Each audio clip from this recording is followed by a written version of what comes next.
Welcome, I'm TNR. As 2026 approaches, a wave of new state laws is set to reshape daily life across America. These aren't minor tweaks. Big changes are coming to wages, food assistance, voting, and family leave. Each state is charting its own course, reflecting deep political and social divides.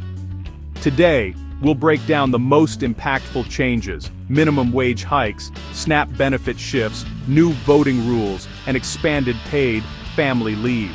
We'll look at how these laws will affect you, your family, and your community. Whether you're a worker, parent, student, or retiree, these changes matter. Let's dive in and make sense of what's ahead. Knowledge is power. Let's get started.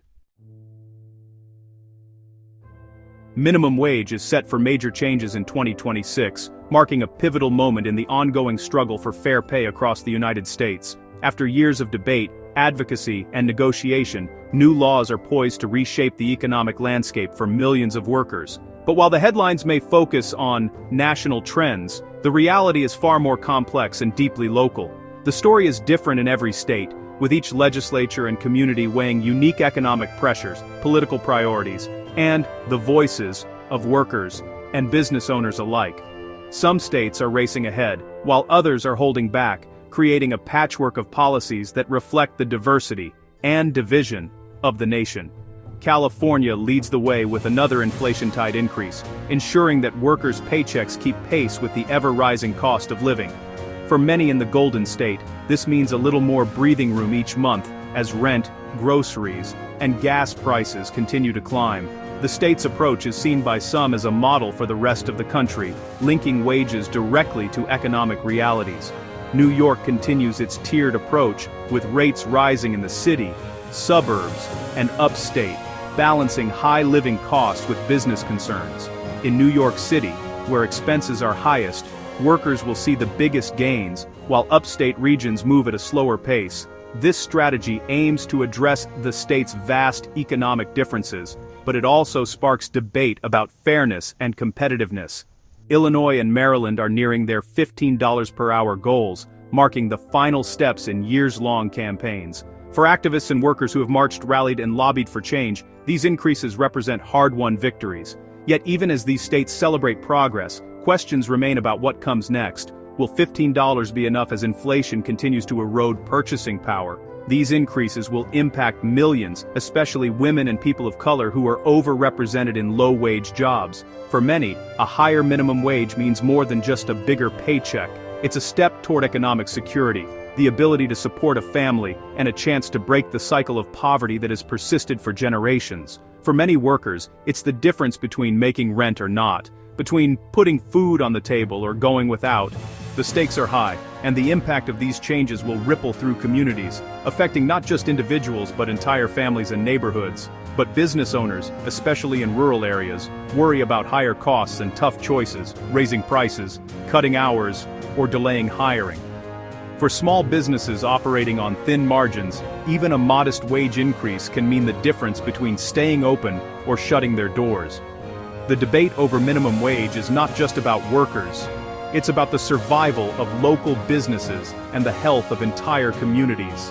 Meanwhile, many states are sticking with the federal minimum of $7.25, unchanged since 2009, deepening the divide between states. In these places, workers face stagnant wages even as the cost of living rises year after year. The gap between states with higher minimums and those without is growing, fueling debates about fairness, opportunity, and the role of government in setting economic standards. Tipped workers face their own changes. Some states are phasing out the tipped wage credit, requiring employers to pay the full minimum wage before tips. For restaurant servers, bartenders, and others who rely on tips, these changes could mean more stable income, but also new challenges for businesses navigating higher payroll costs. The result? A patchwork of wage laws reflecting America's ongoing debate over income inequality and the role of government. Each state, and sometimes each city, is charting its own course, leading to a landscape where your paycheck can depend as much on your zip code as your job. For workers in states with increases, there's hope.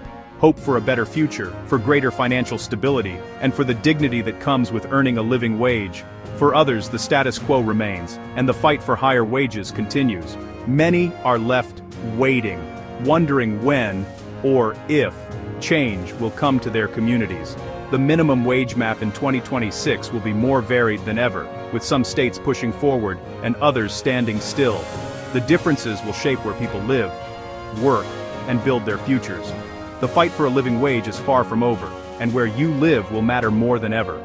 As the nation moves forward, the debate will continue over what's fair, what's possible, and what kind of country we want to be. SNAP, the nation's largest anti-hunger program, is changing in 2026, ushering in a new era of food assistance that will look very different depending on where you call home. For decades, SNAP has been a lifeline for millions, helping families put food on the table during tough times. But now, a wave of new state-level policies is set to reshape who qualifies, how much help they get, and what hoops they'll need to jump through. The rules in your state could make all the difference, turning SNAP into a patchwork of opportunity or obstacles, depending on your zip code. Some states, like Arkansas and Iowa, are tightening work requirements, limiting benefits for able-bodied adults without dependents unless they meet strict work or training hours. These new rules mean that if you're not working at least 20 hours a week or enrolled in a qualifying program, you could lose your benefits after just a few months. For many, especially in rural areas or places with few job opportunities, meeting these requirements can be a real struggle. Supporters say this encourages self-sufficiency. They argue that stricter rules will motivate people to find work and reduce dependency on government aid, ultimately strengthening communities and the economy.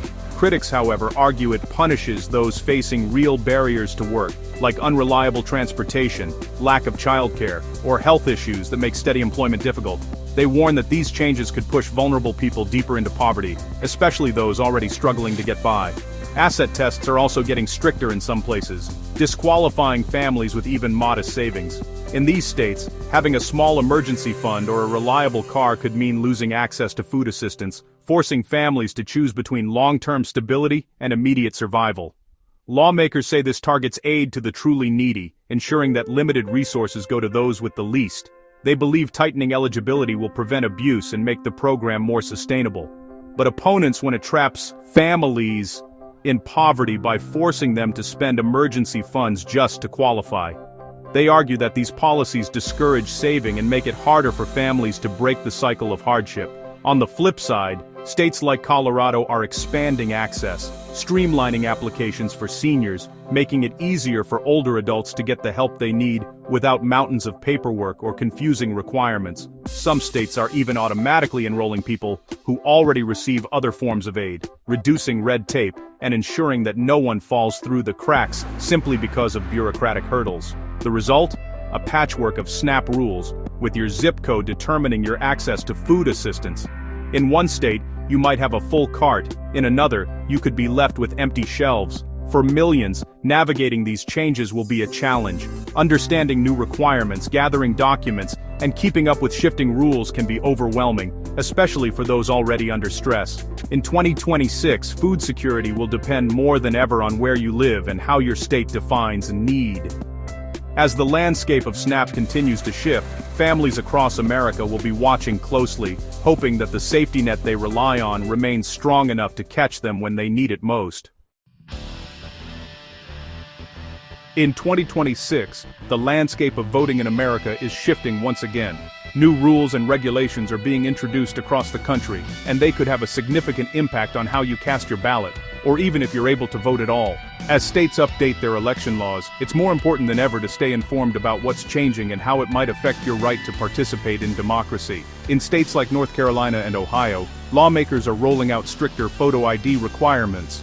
Gone are the days when an affidavit or a non-photo ID would suffice. Now, only government-issued photo identification will be accepted at the polls.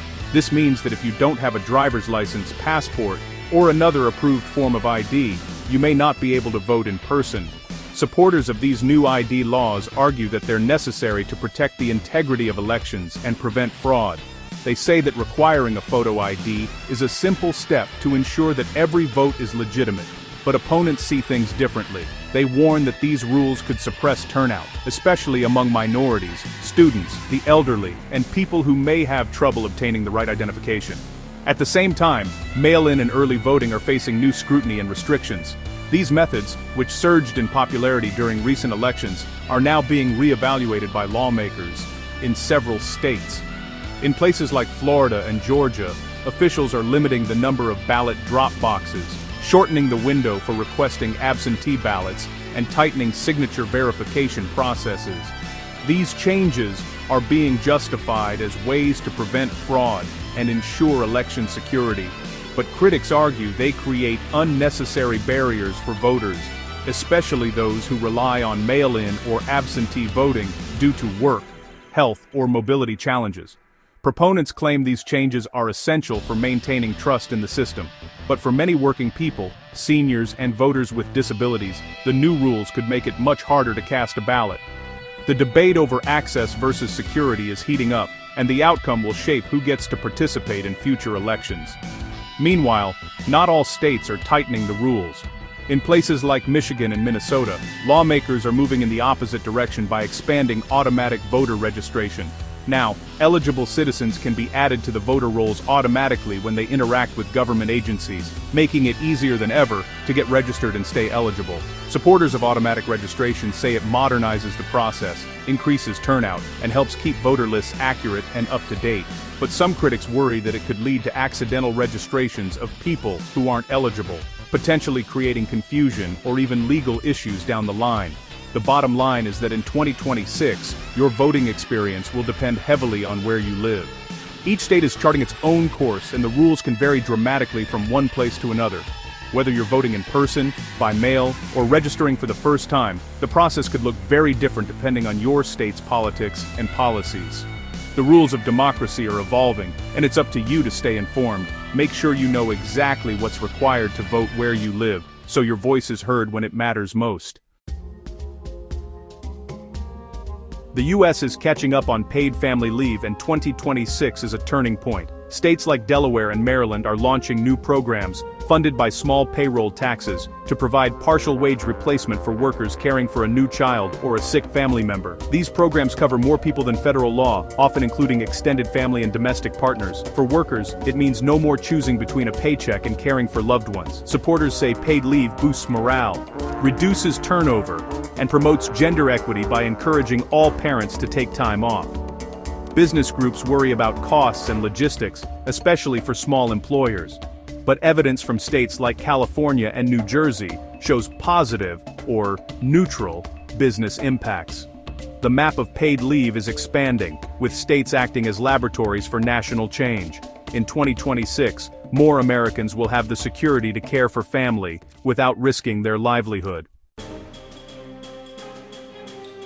Beyond wages and benefits, 2026 brings a wave of new state laws on guns, education, and healthcare. Blue states like Washington and Illinois are tightening gun laws, longer waiting periods, stricter red flag laws, and bans on some semi-automatic rifles. Red states like Tennessee and Idaho are expanding permitless carry and passing Second Amendment sanctuary laws, challenging federal gun rules. In education, states like Florida are restricting how race, history, and gender identity are taught, sparking fierce debates over censorship and academic freedom. Teachers groups warn these laws could whitewash history and harm LGBTQ+ students. On healthcare, the post-Roe landscape is stark. Some states are enacting near-total abortion bans, while others like California and New York are protecting access and shielding providers from out-of-state prosecution. The result is a divided map. Your rights and access depend on your state. In 2021 Sound 26, state lines will define more than geography. They'll shape your rights, your education, and your healthcare. 2026 will bring sweeping changes, but the details that matter most are local. Laws vary by state and even by county, so check your state's official websites for the latest updates. Don't just rely on headlines. Dig into the specifics that affect you. Share your experiences and questions in the comments. Let's learn from each other. Thank you for watching and staying informed. Subscribe for more updates on the issues that matter. Stay safe and stay engaged.